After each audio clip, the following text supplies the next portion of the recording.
All right. I think we're on. Is everybody ready? Mm-hmm. Okay, so just a little house matter here. You'll all on, right? You see it? We're going to do a little experiment. Why don't we do a roll call first? Yeah. It's a Hawaiian thing. No liquor will be served on it. I want to make that perfectly clear. This is called talking cups, so that I can keep track of who wants to speak. I want you to put the cup in front of you when you want to speak, okay?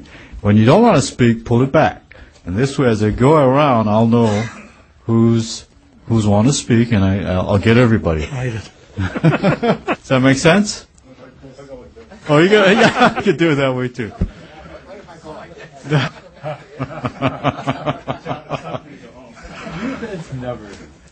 All right, so let's convene our meeting. It is 3:15, I think, and let's take a roll call. Janine? Commissioner Aguirre?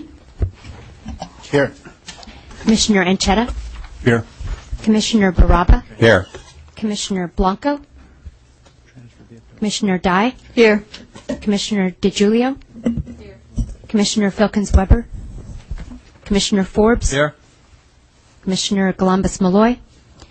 Commissioner Ontai? Here. Commissioner Parvenu? Here. Commissioner Raya? Here. Commissioner Ward? Here. Commissioner Yao? Here. There's a quorum present. Okay. Mr. Claypool, did you want to say something? I just wanted to remind you of the motion we need fairly quickly to transfer the authority to sign the Q2 contract from Commissioner Filkins-Weber, who is aware of it, to you, so that we can get that over to the Department of General Services. All right. So that's the first thing we talk about. Thank you. Before I do that, I would like to ask anyone from the public if you would like to come up to say anything. That's not on our agenda. Anyone back there in the audience? None? Okay. So there is a matter of quickly deciding whether Commissioner Jody Wilkins-Weber or myself should sign the contract that would authorize Q2 to proceed with their work. And it's very important because she will be our mapper for Saturday and Sunday. But we're up to a deadline to get that before the GDS. So I'd like for the Commission to consider making a motion immediately to authorize who should sign that contract. And I see Commissioner Raya has immediately put up her red cup. I move that we give our current chair, Mr. Commissioner Ontai, the authority to sign the Q2 contract in lieu of Commissioner Filkins-Weber. Second. Okay. Did you get that, Janice? The motion is to transfer authority to sign the Q2 contract from Commissioner Filkins-Weber to the current chair, Commissioner Ontai. Okay, questions? None. I'll call for the motion. All those in favor say aye. Aye. Aye. Opposed? The ayes have it. Okay, Dan, I guess you can proceed.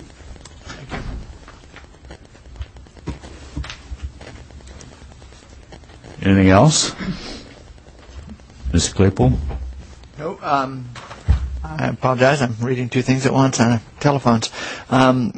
No, we will take that and then get it over to Office of Legal Services right now. Hooray, we have a mapper for this weekend.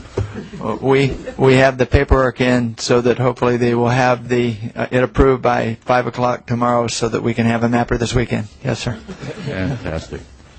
Okay, so let's go on to item number 2, Legal Advisory Committee Report on Voting Rights Act Council's retention. Mr. Claypool? Actually, I believe that we had scheduled the training first. Is that correct? We can do that. Let's do the training first. Okay, the Public Records Act is California's equivalent to the Freedom of Information Act that you may be more familiar with, which is the federal statute giving right of access to government documents. We have already received 2 Public Records Act requests for commission records, and I assume we'll be receiving more of them. So to prepare you for responding to that, we thought it'd be good to review. I know you've had some training on it already, but just to review some of the highlights of it. The right to public records under California law is both constitutional and statutory. In your case, it's statutory twice because of the Public Records Act and then because of your own enabling statutes.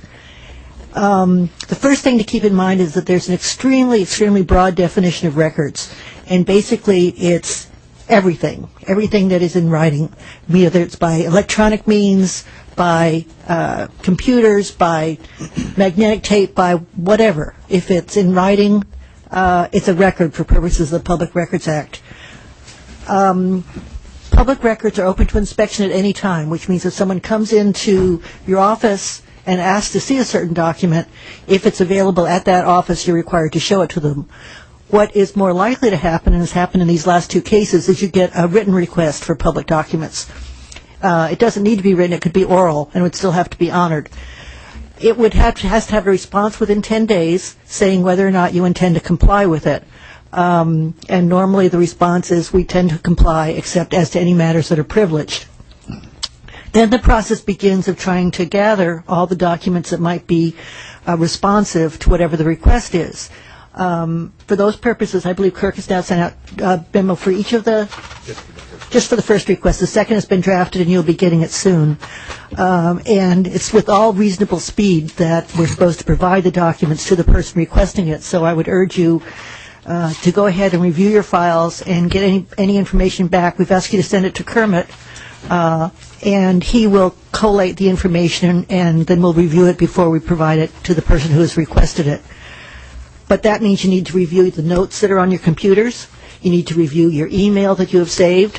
One of the things to keep in mind, you haven't yet adopted a record retention policy, but one of our recommendations in that policy is that if something is merely of transitory importance, that it not be retained.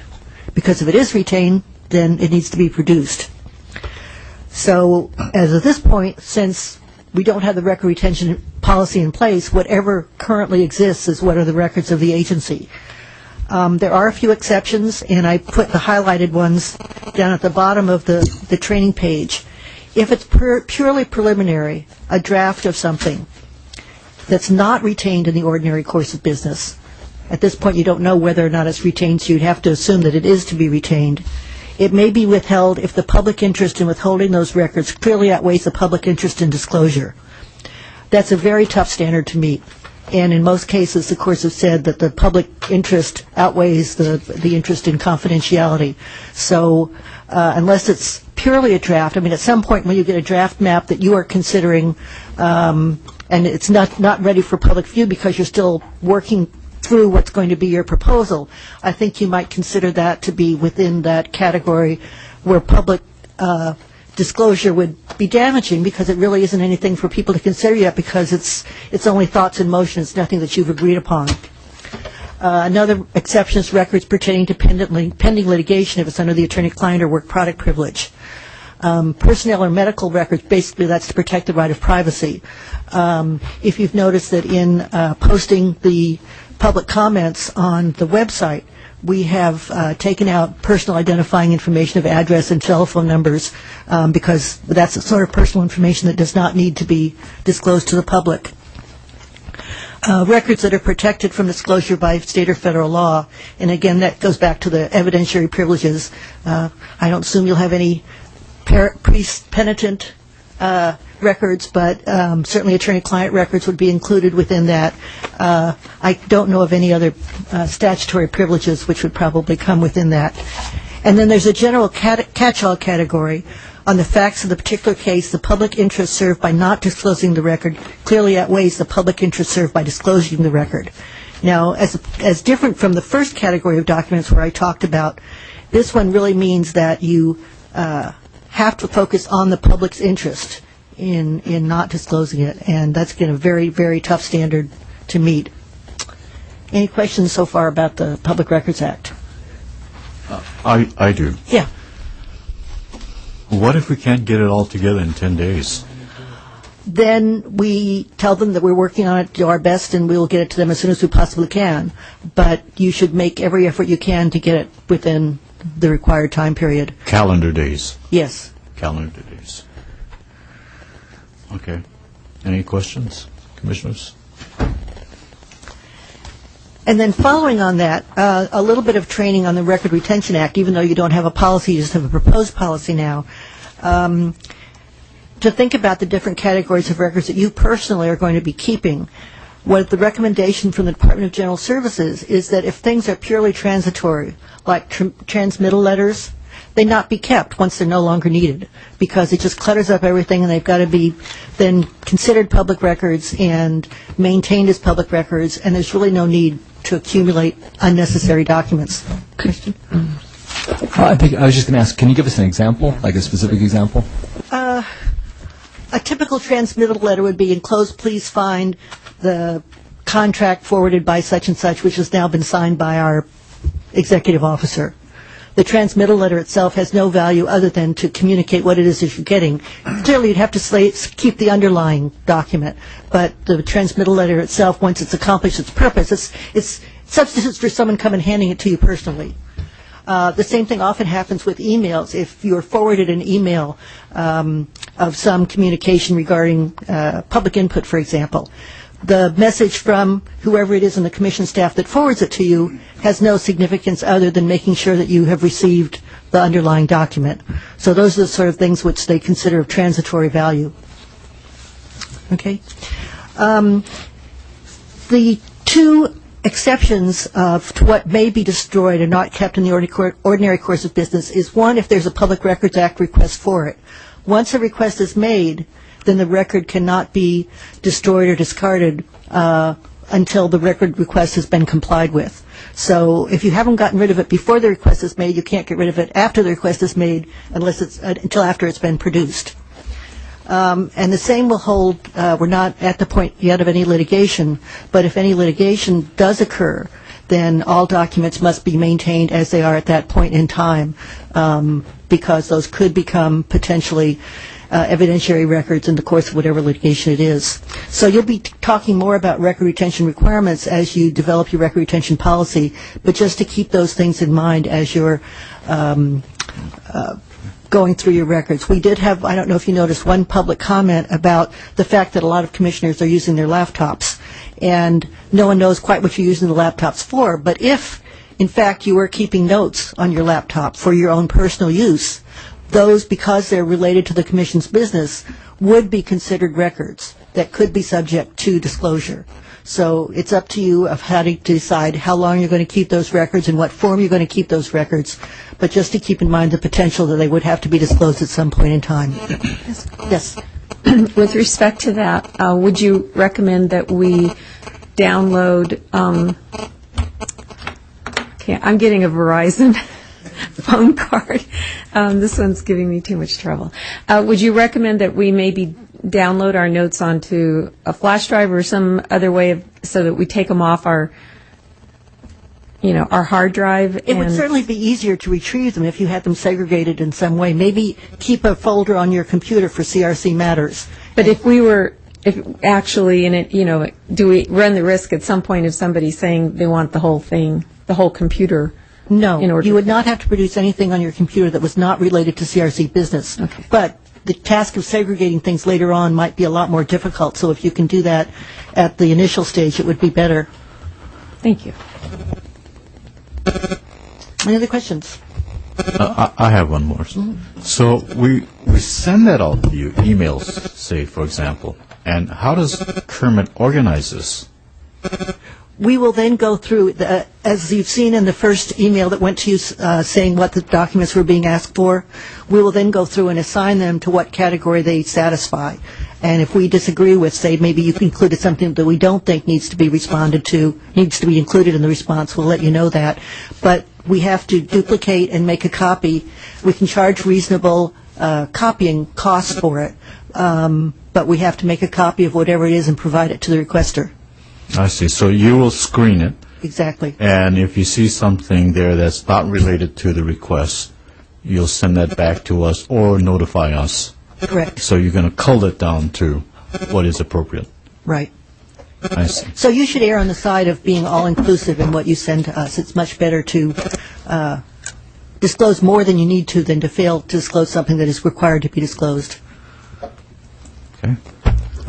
Commissioner. Does the Igulio. requester need to identify the purpose of their request? No. You don't even have to give your real name. You can simply say, I want to see it, and because it's a public record, there doesn't have to be any reason for the request other than that you want to see it. Commissioner DiGilio. I have two questions. One is, so in the course of us doing work, or if we're creating drafts, and if we, I say destroy, it sounds so purposeful, but if it's just not Fail to something retain. Fail to retain, I guess, is, yeah, I just, there's just, we're being inundated with a ton of things. If we just kind of clear out, and then later on it comes to be that could have been something that someone would have wanted under a Public Records Act, we're not required to somehow try and find, I mean, if it's gone, it's gone. We don't even remember what it was. Well, that's why it's important to have a record retention policy. As long as when you're maintaining your records, you follow the record retention policy and don't get rid of things that under that policy should be retained, then you don't have any trouble. Okay. And my second question is just kind of trying to understand the Public Records Act in general. So there's no limit to how many of these we could get, or we could, because I'm sure for staff as well as for us going back to this last time, it took a while just to go through everything, so we could be spending a significant amount of time and taxpayers' money just trying to... It's true. It could be an enormous burden, but that's just the way in the Constitution, saying there's the right of access, plus in your statute, so that's just a fact of life that you need to live with. Commissioner Ward.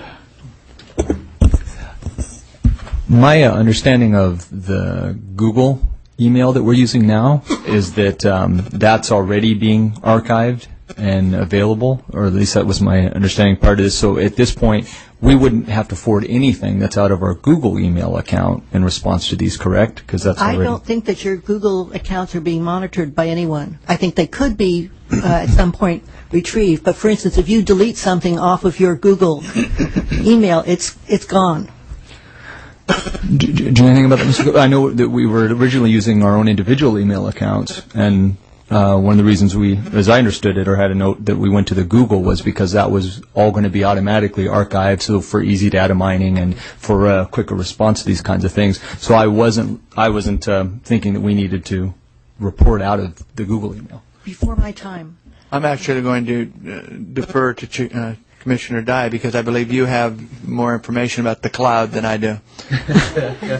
Well, I don't know how our Google domain is administered, but I would imagine that the administrator of the domain, crc.ca.gov, should have, I mean, you could literally just do a search and probably pull up that email. I had assumed and was operating under the same assumption Commissioner Ward was, that anything in our Google email is archived, and when you delete it in Google, it doesn't go away. I hate to tell you that. That's not my understanding from Christina. If you delete it off of that, at some point, if someone went to heroics on doing high-tech recovery of lost data, perhaps they could retrieve it. But apart from that, it is gone, even out of the cloud. I guess there would be the possibility of having staff do that for you, but that's a commissioner's choice of whether you'd rather go through your own email or have someone else go through your email. And we really run into an issue with staff doing that, I think. I would be uncomfortable asking staff to go through your email accounts. I think for Commissioner's sake to go through, since we could have a lot of these requests, and we also know, looking at our emails, we could do the search and quickly determine if those dozen emails we remember the train of conversation better than staff would. That's just be my suggestion. Yeah, I mean, it's very simple. I mean, you Google not only the email, but every chat session is searchable. So if you just put in the couple of words, the last public records request was on Q2. If you just put Q2 and all the relevant emails and chat sessions will come up. Commissioner Ward, anything else? Nope. Commissioner Anchetta. So what process? So my question doesn't have to do with the cloud, but actual physical handouts. And I think for the request we just got, I indicated that I received copies of documents that I think everybody got and the staff also got. And I simply said, you have it already. And in my reply to Kermit, for example, and this is more maybe internal protocol than anything else. I'm assuming that if a full commission has received something, that I don't need to turn over my copy, that it's already part of the record, and I can simply say, again, Kermit or any other staff member, you have it. As long as it's something we can identify. There was one commissioner who referred to something that we're not sure we can find a copy of. And if that occurs, then we'll probably ask you to make a copy of yours. But if it's something in the office that we can identify, that's fine. Yeah. So I was assuming, sort of, for example, applications to the full commission that everybody got. I'm assuming I don't have to turn over my copy. You've got it. Correct. Are you done, Commissioner Anchetta? Commissioner Yao. Yeah, the question is really a matter of procedural as compared to anything else. Maybe some of you find that this process is relatively easy in terms of being searched and identified. That part is easy, but forwarding each email to Kermit, you in essence have to open it, forward it, and then go on to the next one, and on and on. And as I said, a lot of these emails are mass distributed to all the commissioners. And if all of us make the assumption that somebody else is going to cover that email, that may be a false assumption. But if I turn around and send all that email to Kermit, and he's going to be opening 14 times a few hundred, and it just seems like this whole process is not in full control. Is there any kind of protocol where we can put it into one folder and then send the photo over to Kermit saying that's from Peter Yao? Or is there any process where is there any tool that we have that make this process a little less foolproof? I think you can save all your emails and then forward them as an attachment in one email. Might I suggest that we have Christina put together a plan for how it might best be handled by those of us who are technologically challenged, including myself. And that way we can just have one way that we do it. Okay. Okay, thank you. Yeah. Commissioner, well done. Okay. And regarding time considerations, Mr. Claypool, that we're not running afoul of any kind of time requirements for responding to Kermit, or? Not yet. The hard requirement, as Marion explained, was that when we receive one of these requests, that we respond with an indication that we have documents that are responsive and will produce them, and that has to be done within 10 days. Okay. Then the obligation is to, as expeditiously as we can, gather the documents. And that varies. If it's a very perfunctory request, respond quickly. Sometimes it does take longer because of a very broad request. But we don't have a specific number of days where you must respond other than the 10-day requirement. Okay. Thanks.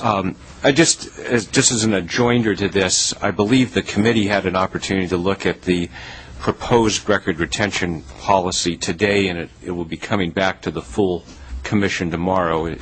If that is correct, I think it might be useful for us to take some of your questions this evening and see if we can come back in connection with the policy and maybe work this a little bit further tomorrow. Any other comments? Yeah, I actually would like to make sure every commissioner has a copy of that policy, so maybe it's some homework tonight and you can take a look at it. I know that the Finance and Administration Committee got it. I don't have a copy. I think everyone else did not, so if you don't have a copy, please take one as it comes along. This is, got it. Section 4 is the one regarding records retention, and the Finance and Administration Advisory Committee did not actually have that long to look at it, so I would recommend that everybody review it tonight and come with questions. Just when Marion prepared that, those time frames do follow state guidelines, so they're not subjective standards that we're suggesting to the Commission. Is there anything else? Okay. Unless there was an added item, Mr. Claypool, to our agenda, I think there's nothing left. Hey, Do we? we have the, was that the report out? Yes, illegal. So we have the Legal Advisory Committee report that remains. And Commissioner Galamas-Malloy would like us to phone her in on this. Okay. Well, that's right. That's right. As covered in our agenda. So. That's correct.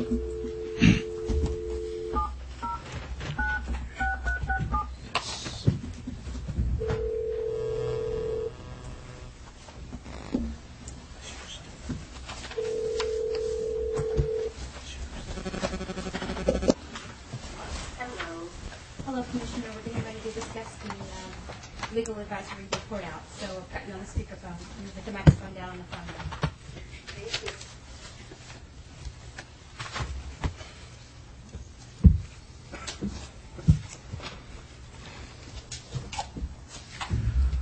Okay, so is this a report that Commissioner Anchetta, as the chair of the legal committee for today, want to make a report, or is this something you want to jointly do with Commissioner Filkins-Weber?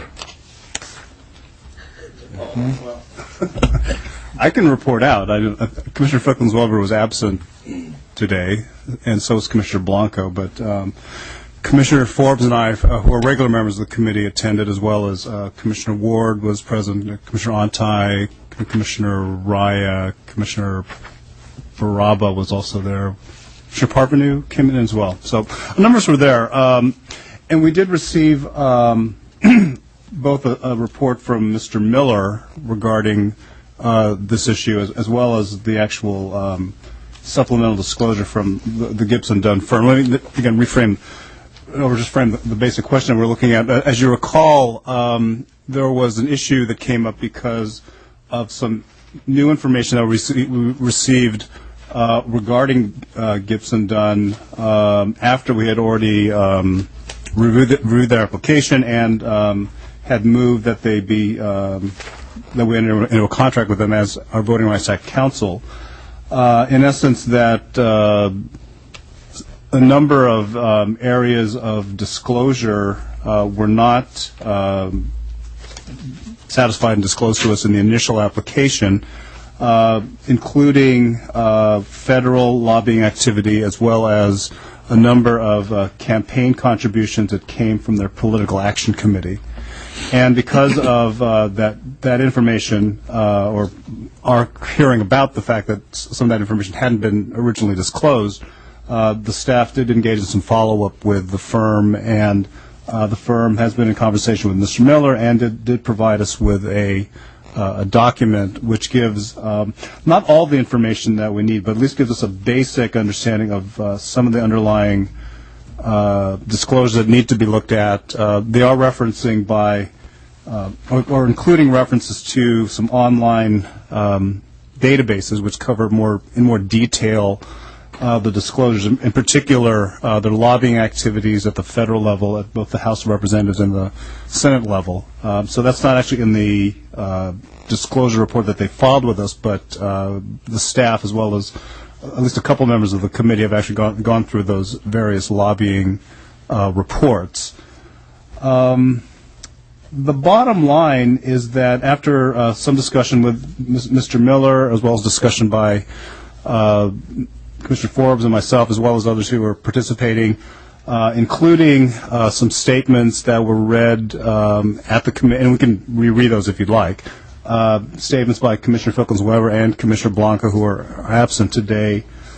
We reached the conclusion that the firm, at this point, because of the supplemental disclosure, has, to our satisfaction, submitted what we need to know in terms of disclosing relevant material, and that the information that has been disclosed does not rise to the level where there would be either a sufficient conflict of interest or sufficient concerns about impartiality that would either compromise the contract or disqualify them in any way from continuing as our Voting Rights Act counsel.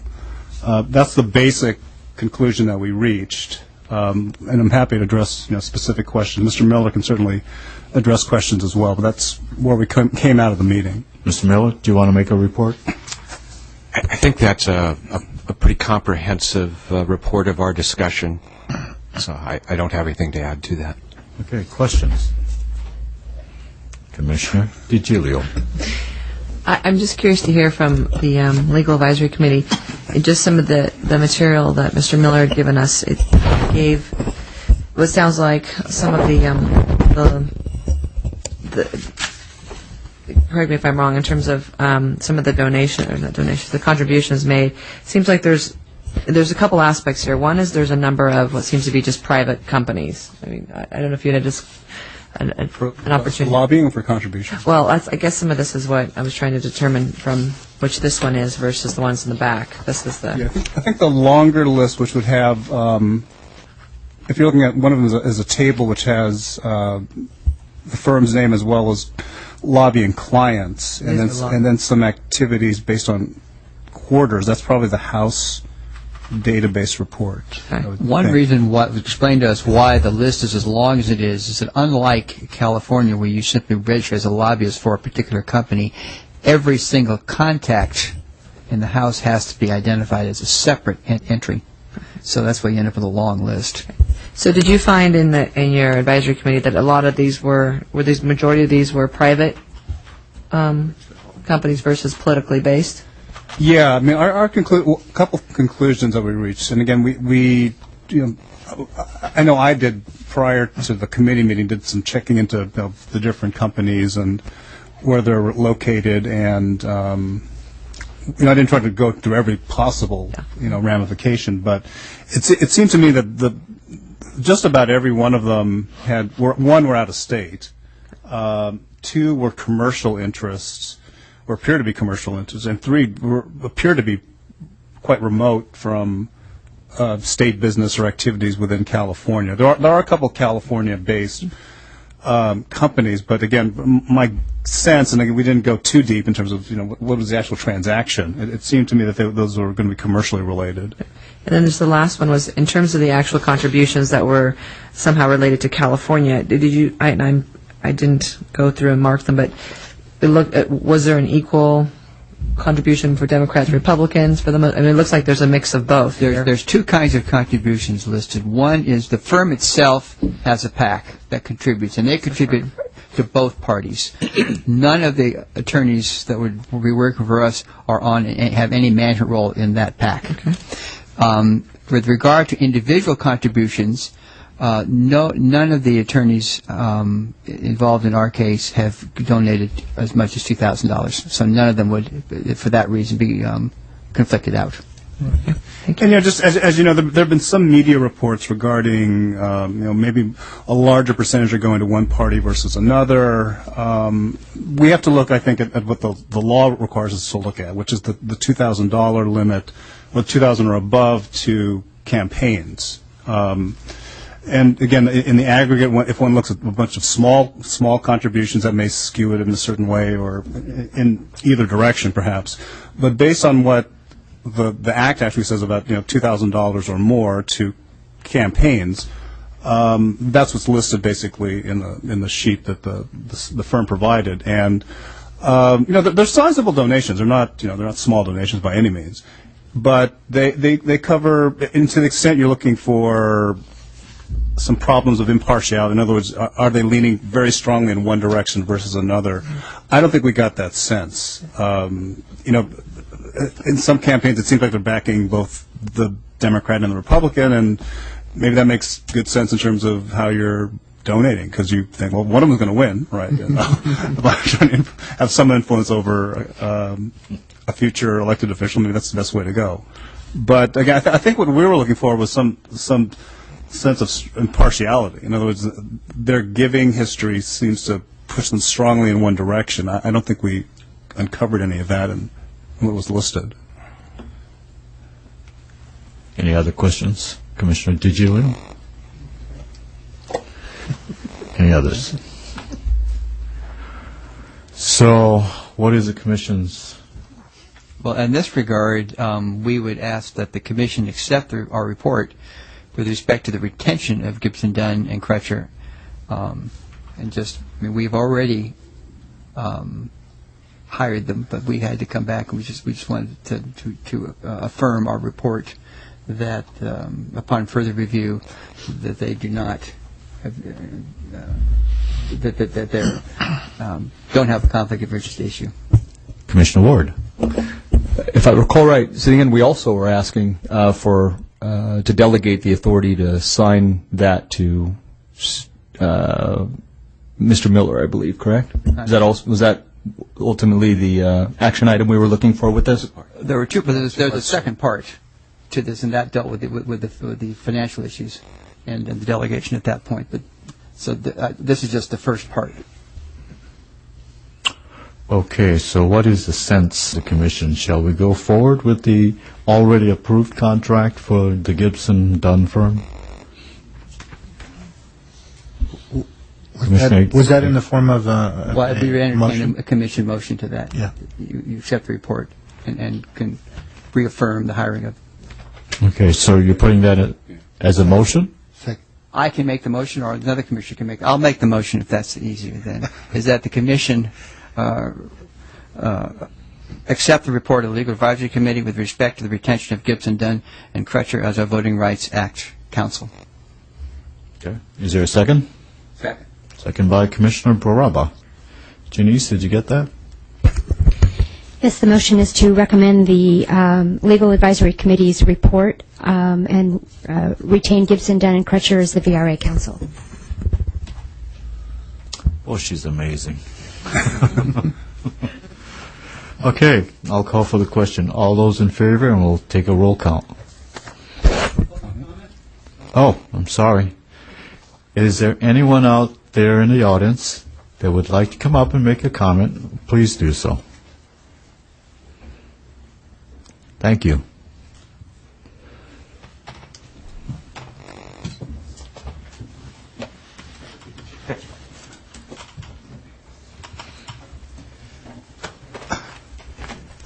All the information that's in front of David Salisbury again. All the information that's in front of the commission is coming out very, very rapidly, and there's not a lot of time to dig into the details.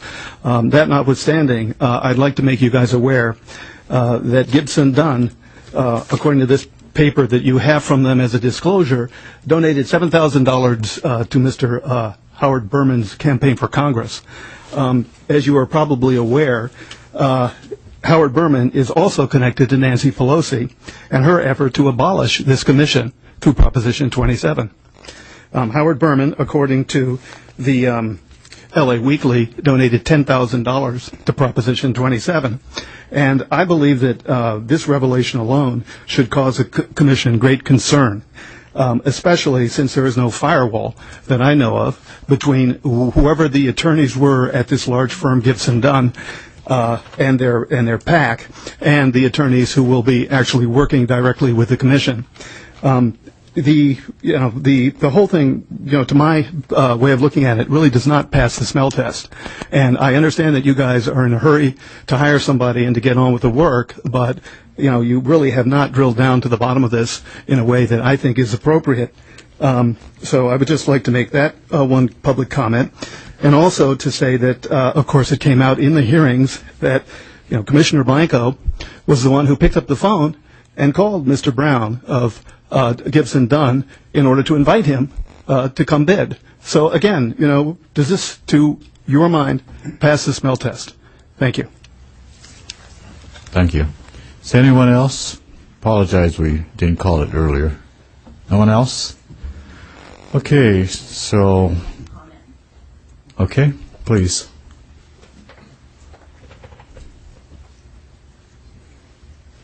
First of all, thank you for allowing us to comment. Oh, you're quite welcome. I wanted to comment at my notes, and of course left them there, so I'll try to remember.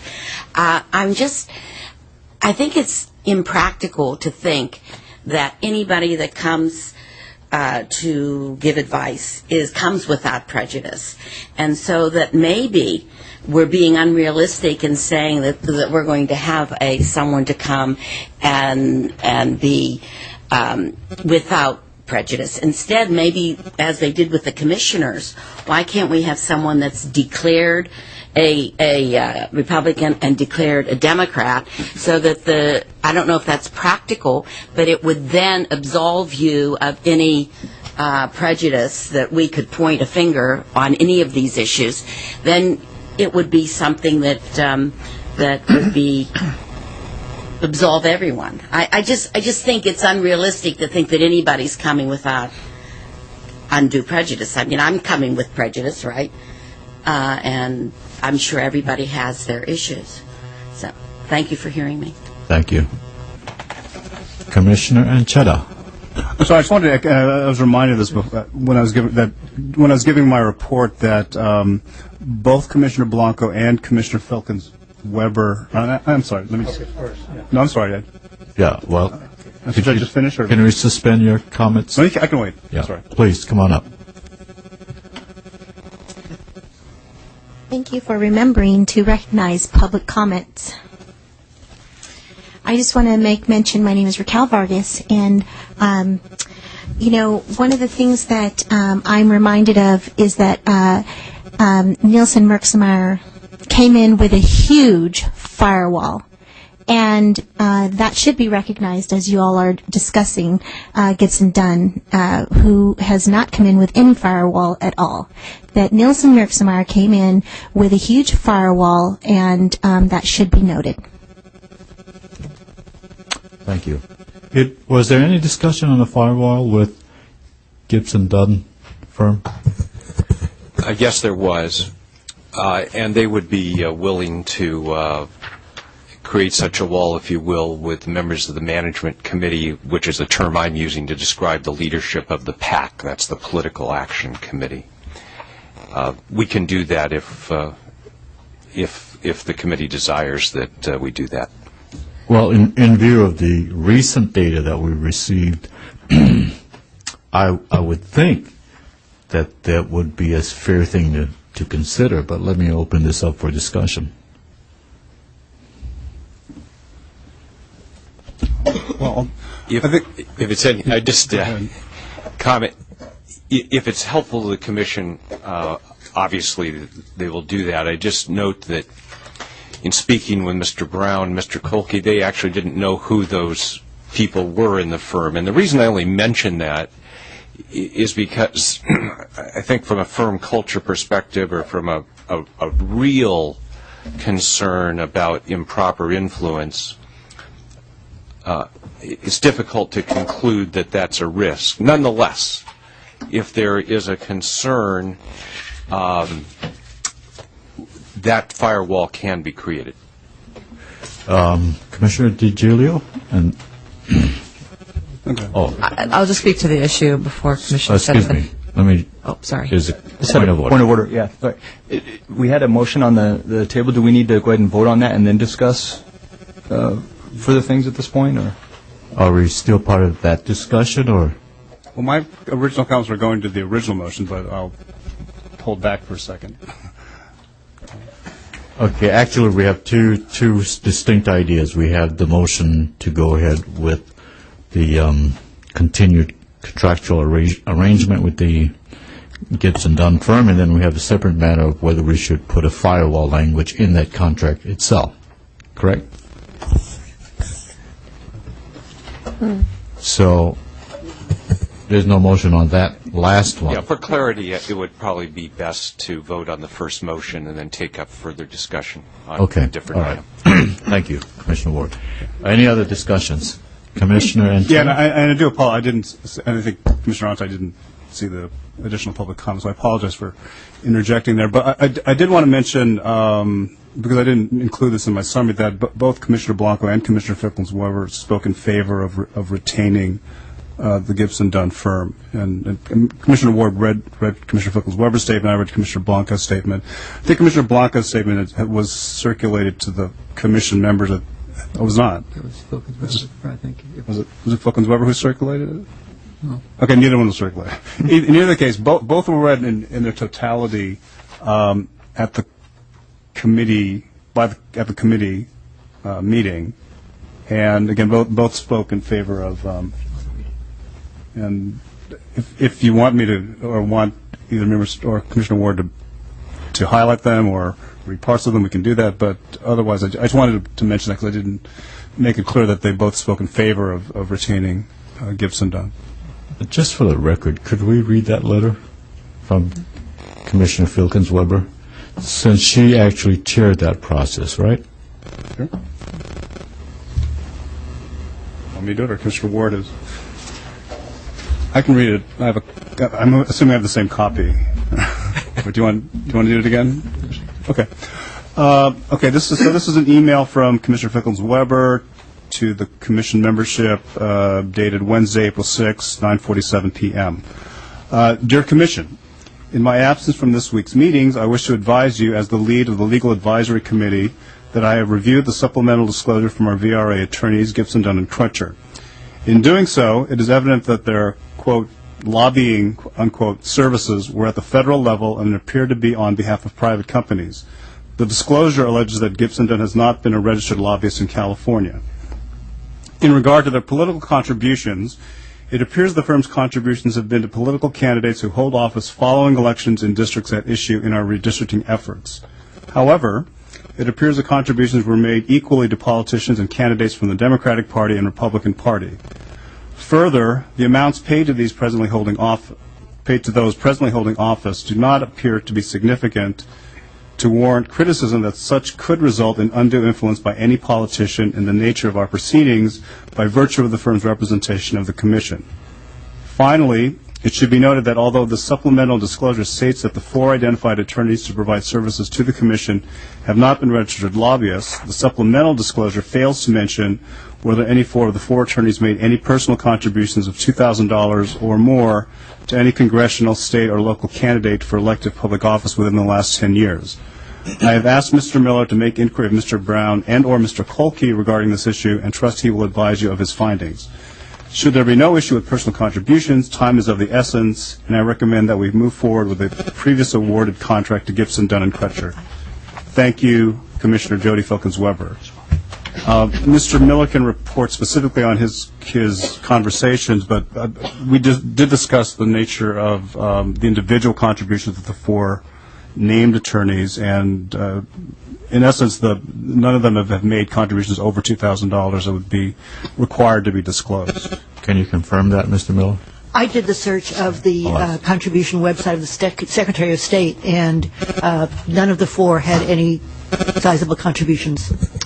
And the firm confirmed that as well. So there's a match. Okay, so it's public record. I just wanted to get that all in front of the community. Any other questions before we call the vote? Oh, I'm sorry, Commissioner Yao. Right next time. When we got to the motion that's on the floor, I really would appreciate if Commissioner Anchetta would perhaps consider withdrawing the motion so that we have an opportunity to talk about the firewall as part of the consideration as compared to approving it, and then have no opportunity to talk about the firewall. I do understand that the data does support us taking them all in terms of moving ahead with the approval, and I, at this point in time, would want to do that. But again, in the same light, I would really like the opportunity to consider setting up the firewall with regard to anything else that we may find from this point on in terms of keeping it from influencing this process. So it's just a request specifically to the commissioners that motion and second the motion that's on the floor right now. I would withdraw it then, Commissioner Yao. And the second? Do we need a second to withdraw? Okay. Commissioner Raya. Okay, so now we're on to the subject of the firewall. Yep. Okay.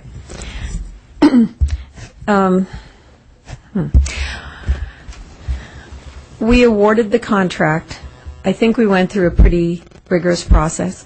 We also asked for and received supplemental information.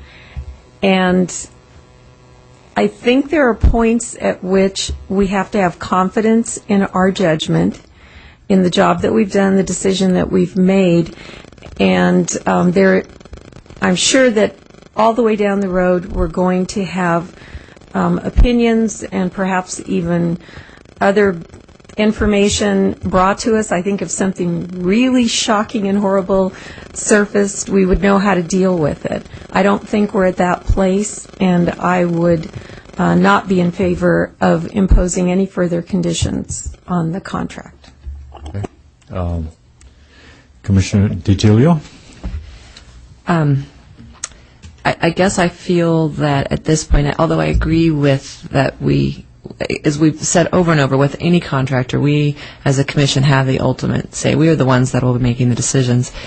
I feel that with this issue, for the consistency of what we've done with prior contracts, I think in a similar manner with Q2, we developed even though Mr. Kane was not a part of the contract, there was letters from individuals saying he wouldn't be. We decided to put a firewall on just to make that cut clean, and I feel like similar in this situation. I would imagine that there's still not going to be any involvement with the attorneys that will be a part of our project and the PAC.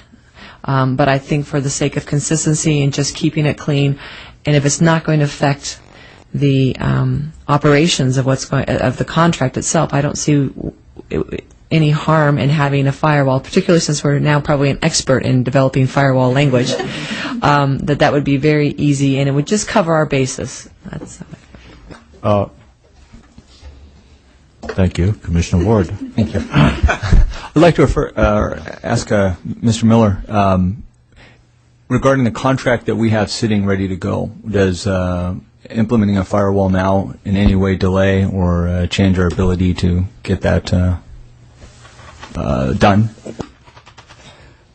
I don't believe that it would. Commissioner Yao. Again, my thought at this point is not to insist on any particular firewall in signing the contract, but simply gain an understanding with them that if we feel that there are any necessity to set up a firewall in the future based on any new data that comes forward, we have the right to do so as part of the contract. Again, these data that are presented before us came in very, very quick pace, and even though at this point in time we concur that they're complete and acceptable to us, and based on some of the public comments saying that, well, part of the Prop 27 donation is not necessarily directly reflecting on what's being decided before us, but in the future, maybe if that was considered to be important for whatever reason, if we have the latitude of asking them to set up a firewall, I like to have that understanding be built into the contract. I do have a question. The language that Commissioner Filkins-Weber and staff, Mr. Miller, worked out was a very simple paragraph, about 4 or 5 sentences, but very fair and very straightforward in terms of protecting our interests. I would assume it's going to be a similar statement. Yes, I believe you're referring to the paragraph we came up with for Q2, and it would be similar to that. Yeah, I think it's very sound. Unless the Commissioner wants to see how that looks like, I think it's in our interest. Does anyone wants to see it? Okay. Commissioner Ryan, you want to see it?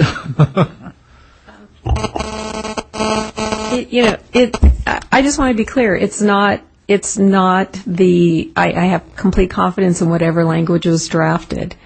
And I also believe that if something comes up down the road, it's a contract. If something that would come up, I believe might rise to something of the level of maybe not a breach, but some violation of the terms of the agreement if we found that they had failed to disclose something else that was really a material matter. I just don't think it's not a matter of what's in it. I just don't think it's what I would want to do. Okay, so what is your desire? Commissioner DiGilio. I'm just wondering if my fellow commissioners, it sounds like there could be agreement on Gibson Dunn, but there may be some disagreement on the firewall, and I would suggest that maybe we separate those two into two separate motions. I don't know if that, I know we originally had that and we withdrew that so we could have a discussion of the firewall, but I'm wondering if we made it, had a motion why don't on. you make a motion and we can proceed. And let me have someone else chime in on it. We could just pass the original motion and give direction to the staff to make sure that we're covered if we need to put a firewall in, and just keep it simple. All right. Commissioner Raya. Well, I just want to say I don't want to obstruct the process. I want to get the thing done. If I'm the only person that feels that way, I will go along with the consensus of the commission. I'm not going to hold this thing up forever. It's not my intention. All right. Anyone else? Commissioner Aguirre? Given that discussion, I make the motion that we accept the report and retaining Gibson Dunn. I need a second. Second. Second by Commissioner Baraba. So I see your cup up there. Commissioner DiGilio? I want to just make sure everybody has a chance. Okay. So can we hear the motion? The motion is that the Commission accept the report of the Legal Advisory Committee to retain Gibson, Dunn, and Crutcher as the VRA counsel. Okay. One last request for questions. I'll call the motion. Janice? Commissioner Yao? Yes. Commissioner Ward? Yes. Commissioner Raya? Yes. Commissioner Parvenu? Definitely yes. Commissioner Ontai? Yes. Commissioner Galambas-Malloy? Yes. Commissioner Forbes? Yes. Commissioner DiGiulio? Yes. Commissioner Dye? Yes. Commissioner Baraba? Yes. Commissioner Anchetta? Yes. Commissioner Aguirre? Yes. The motion passes. Okay. It's unanimous. So now the question of the firewall, how do you want to handle that? Is that just a direction to staff to put that in the contract, or do we need a motion for that? What is... It would be helpful to have a better sense of the Commission's view on what you'd like us to do with respect to the firewall. All right, then I'll need a motion. Make a motion to include a firewall. Motion by Commissioner DiGiulio to put a language that protects the Commission and is defined as firewall. No, I would just suggest in concept it would essentially say that the members of the Management Committee of the Gibson Dunn Political Action Committee will not work on or have other contacts with the lawyers doing the work on behalf of the Commission. That's what I meant to say. Isn't that what you said? Yeah. I need a second. Was there a second? Commissioner Baraba seconds. Further questions? Commissioner Parvenu? Nope. Commissioner Anchetta? Yeah. I would support the motion, although I think it may be more useful to have language that is a bit more general, or also would include any potential conflicts that might arise through lobbying activities in addition to the PAC. But that can be a separate motion, and I'm happy to support this motion as currently. No, I think you should wrap it all up in one language. Mr. Miller, your thoughts on that? I'm afraid I don't understand what the words would be in the motion, so if you could restate it for a little more direction. As it relates to lobbying activities. Is this an amended? No, I'm not proposing. I'm speaking in support of the motion. I'm not proposing any amended language at this point. I was merely suggesting that we might want to consider whether firewalls need to be as specific as is in terms of the PAC, or as Commissioner Yao, I think, has been suggesting, is that we may need to be more fluid if situations arise where there would be a need for a firewall. So, for example, this particular firm has engaged in lobbying activities in the city of Los Angeles. There may be some conflict that arises through representation in that particular area, and perhaps a firewall would be appropriate. So I don't know. There are possibilities there, but clearly, we don't have to even address that if we don't want to. We can simply address the PAC and make it clean. I'm simply suggesting there may be some other areas where firewalls could be appropriate, but it's difficult to anticipate all of them, as Commissioner Yao, I think, has pointed out. Mr. Miller. I believe it would be in the Commission's best interest and in the relationship with the firm to limit the motion to the PAC, in that the history of the lobbying that has been disclosed does not present a concern to the Commission, and the ability to monitor that over 900 lawyers against a standard that I don't know how we would articulate exactly what lobbying would constitute a violation, or would be of significant enough concern to the Commission as to create a conflict. I think at that point that's a much more difficult motion to craft and would be much more difficult to include in the contract than that which relates just to the PAC. Okay. Could I just for clarity's sake, what I'm suggesting as a firewall would be between the 4 named attorneys and anybody else doing lobbying, so that the scope of representation and work done by the 4 would be isolated from anybody else doing other lobbying. I'm not concerned about monitoring all their lobbying, but there's a firewall that prevents interaction between those 4 and others, in the same way that we're preventing some interaction between those 4 and the PAC Management Committee. So you're shaking your head, Mr. Miller? I did misunderstand your intent. That's an easier situation. Okay, so we're still in discussion. We do have a motion, but it'll have to be amended by the maker of the motion. If you'd like to modify that language to include a statement like that. I think that Commissioner Anchetta's intention is to basically the firewalls between those 4 and the other activities that would happen in a lobbying firm. I mean, in the firm, whether it be lobbying, whether it be PAC activities. So the firewalls between those 4 and everyone else does. That's the intention. Okay. They need to be reworded as such, or can you capture that? So you're amending that motion? Is that right? Yes. She's amending her motion. And is that acceptable to the second? Yes. Thank you. Could I ask a clarifying question? Yes, please. Is it correct that the intent would be lobbying with respect to political matters? Let me just give an example. Let's say 2 lawyers are handling a litigation matter for General Electric, and the firm and one of our lawyers has done that work. The firm has also lobbied on behalf of General Electric. It would create a problem within the firm if those 2 lawyers couldn't work together on a General Electric matter if they were presently doing so. Now, I'm just making up that hypothetical, but I'm just trying to anticipate reasonable consequences that could flow from the nature of the activity that they're doing. And I don't know that would occur, but I expect that we would receive a conversation about its potential implications.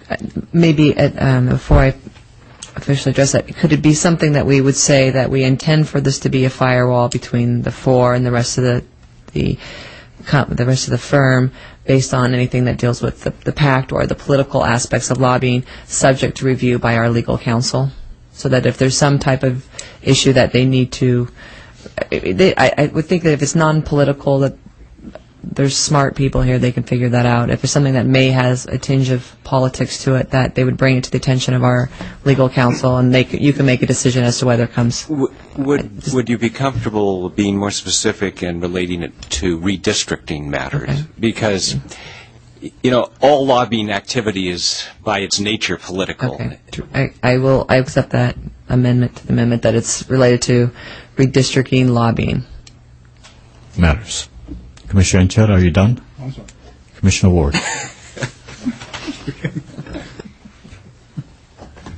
Oh, you're done too. Like? Oh, they're working fine. Okay. So we have a motion. Could you read the motion, Janice? The final amended motion. Okay. Correct me if I'm wrong. The amendment is that there be firewall language included in the contract that would state that the 4 attorneys named in the contract be firewalled from other members of the firm in regards to anything relating to redistricting matters, and that this would be at the discretion of the legal counsel. Was that included? The only thing that maybe I see missing was, did we specifically mention the PAC? Oh, the PAC. Yes. But It would that's in be the original one, isn't it? Other members of the firm, would that include the PAC? I think that was Yes. separate. It would be helpful to say the PAC management team. Okay. Do you want me to read it again? Yeah. Please. Firewall language be included in the contract that the 4 attorneys named in the contract be firewalled from other members of the firm and the PAC management team in regards to anything relating to redistricting matters at the discretion of the legal counsel. I would say the PAC management team and other members of the firm related to redistricting. Well, I'm sorry. When we start saying other members of the firm without restriction, then you're limiting them to working within the group of 4, and we don't want to do that. I think what we're trying to say is no contact with the PAC management team regarding any matter related to redistricting, no contact with lawyers engaged in lobbying with respect to redistricting activities. If you could capture that, I would concur. Are you ready, Janice? I think so. Okay, the firewall language would read that there would be no contact, the 4 attorneys named in the contract, no contact with the PAC management team in redistricting matters, and no contact with other members of the firm involved in lobbying when it comes to redistricting matters. Is that clear to everyone? Okay. Mr. I'm sorry I can't move that motion. Okay, hearing no other questions, let's call the vote. We have a second. Oh, I'm sorry. Is there? Did we have a second? Mr. Baraba. Yeah, it's been amended so many times. We need to make sure the second has approved it. Okay. You might seek public comment on the revised motion. I will so do so. Please line up now, so we know you do want to speak to us. Anyone? Come on. Okay. I gave you a chance. All right, let's call the motion. Commissioner Aguirre. Yes. Commissioner Anchetta. Yes. Commissioner Baraba. Yes. Commissioner Dye. Yes. Commissioner DeGiulio. Yes. Commissioner Forbes. Yes. Commissioner Columbus-Malloy. Yes. Commissioner Ontai. Yes. Commissioner Parvenu. Yes. Commissioner Raya. Yes. Commissioner Yes. Commissioner Yao. Yes. The motion passes. Okay. I think that's the end of our agenda. No, we have have one another? other issue. You want to bring it up? You can bring it. Okay. The second part of the recommendation from the committee was to authorize the commission staff to enter into the contract with Gibson Dunn for an amount not to exceed $299,000 to provide legal services required by the commission with respect to the Voting Rights Act. That's more than we talked about before, and I'd ask Mr. Miller to comment on the increase. When we received the responses from the law firms, we did a couple of things. First, the Legal Advisory Committee did an excellent job of scoping out the work that was contemplated by the firm. And when I spoke to them about round 2 of this, we were very clear in providing to the firms that scope of work and asked them what they could do for $150,000, where that number arises, because that's the number we hoped would be a good number for this work. We didn't really feel anyone did everything we needed at that number. Some were closer to it than others. Following the approval of the firm, we went over and went through that scope of work again, got a number back from them that we could not work with. It was $365,000, and I said, we're not going to be able to do that. So we worked further with the firm, looked for places where economies and efficiencies could be identified. And also, you'll recall, following that initial selection, I'm stepping back now in time, we revisited our budget in the Legal Advisory Committee and determined that while that was a number we would like, more was needed, and that Mr. Claypool would look for dollars in other portions of our budget to enhance the dollars that we could use for these services. We put a ceiling on that at $299,000. That number has been baked into the Commission's overall budget, and I believe was reviewed by the Technical Advisory Committee today. So managing these things is difficult, and it's particularly difficult with big firms who are used to having much more generous dollars to deal with. But I believe we've developed the best work plan we can, and one of the best I've ever seen, to bring this in at no more than $299,000. So it's with that in mind that the Commission is asking, or the committee is asking, that you grant authority for us to proceed with and conclude a contract on those terms. Pawn to King 4. Commissioner Forbes. Yes, thank you. I'm quite sure that the subcommittee would rather spend less money. But since, at least my view is, since this money is in the budget, this is a place we cannot go wrong, because this is one area that we have the potential of getting really torpedoed. And so I think to be unduly concerned about the amount of money is to be penny wise and pound foolish in this case.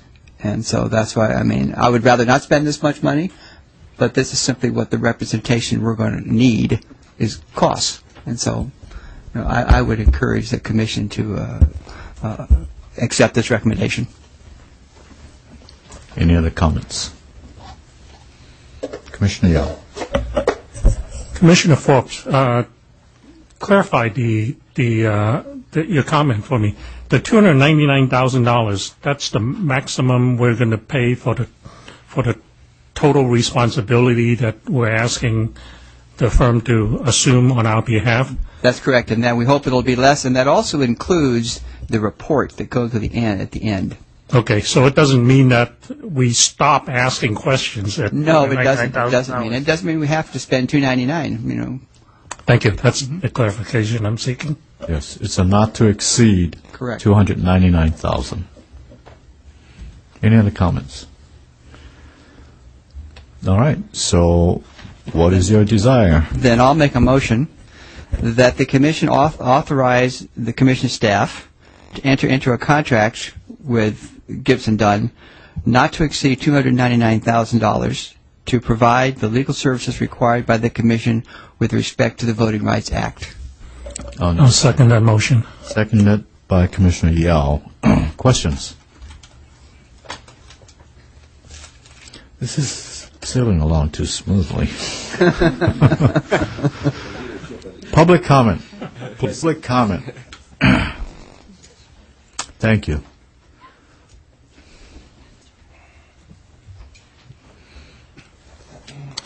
Yeah, hi, David Salaberry again.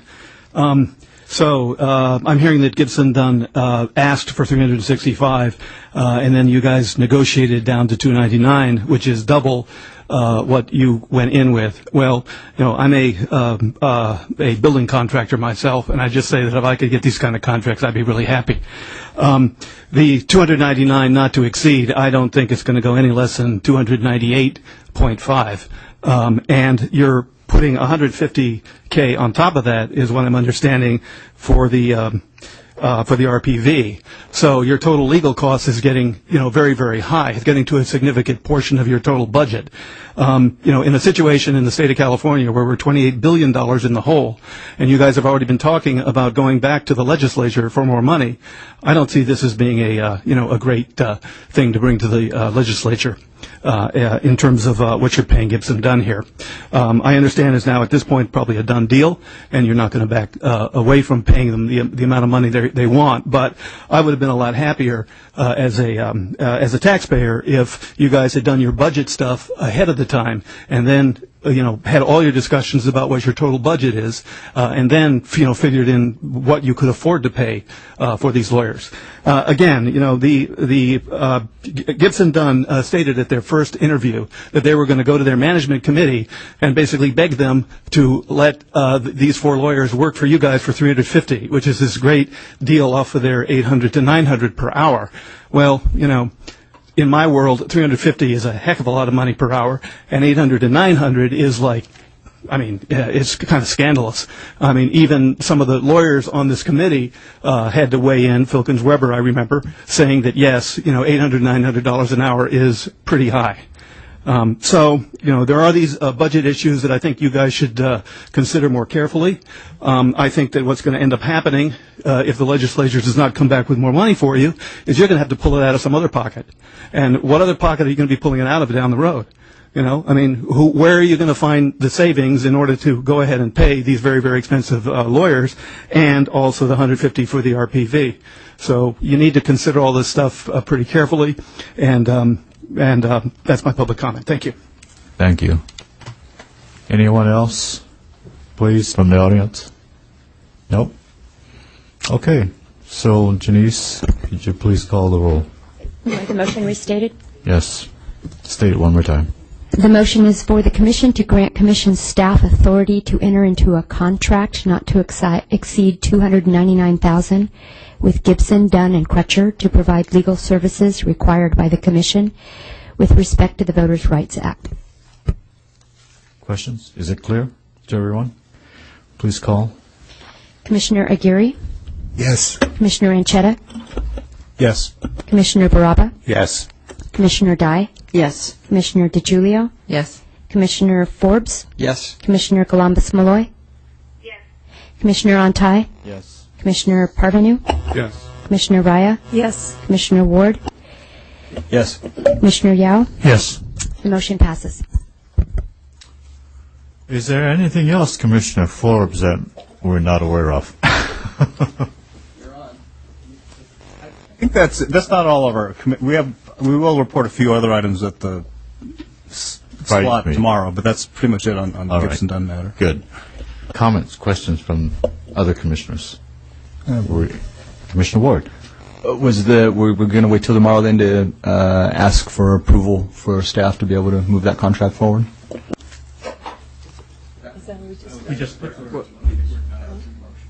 Well, I think Commissioner Ward's referring to the experts in connection with the polarized voting.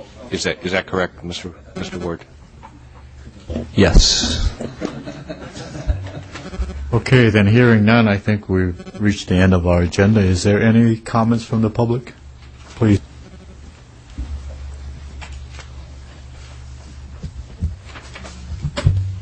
Thank you. I hope I can actually give you some public comments about redistricting this afternoon. My name is Jeff Walker from Camarillo, California.